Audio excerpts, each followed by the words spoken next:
আসসালামু আলাইকুম। স্বপ্নের বারান্দায় সবাইকে স্বাগতম।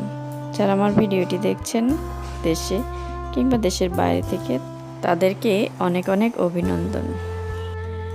রাতের এই অন্ধকার স্তব্ধতার মাঝে বৃষ্টির আগমনী বার্তা যেন প্রকৃতিকে রঙিন করে সাজিয়ে দিয়ে গেল।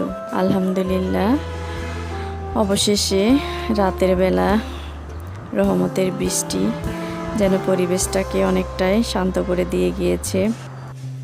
যাই হোক, আজকে সব তিতার ছড়াছড়ি, পাট শাক, করলা ভাজি করছি। আসলে গরমের মধ্যে তিতা খাবারটা খেতে কিন্তু অনেক ভালো লাগে। আর আজকে হাতে মেখে ছোট মাছ রান্না করব। আমি এখানে আলু, টমেটো আর শসা চিকন চিকন করে কেটে নিয়েছি। কাচকি মাছ দিয়ে রান্না করব। তো এভাবে হাতে মেখে রান্না করলে ছোট মাছ কিন্তু খেতে ভালোই লাগে। আর বিশেষ করে শসা দিয়ে কেউ তরকারি খান কিনা জানি না, তবে আমার কাছে কিন্তু শসা দিয়ে মাছ রান্না করলে অনেক ভালো লাগে। আপনারাও একবার ট্রাই করে দেখতে পারেন। শসা দিয়ে ছোট কিংবা বড় মাছ যে কোনো মাছই রান্না করলে অনেক ভালো লাগে।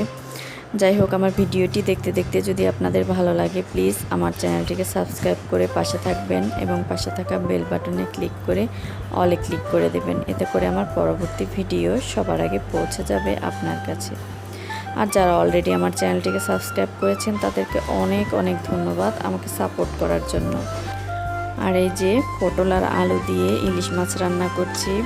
ভিডিওটি দেখার জন্য সবাইকে অসংখ্য ধন্যবাদ। সবাই ভালো থাকবেন। আল্লাহ হাফেজ।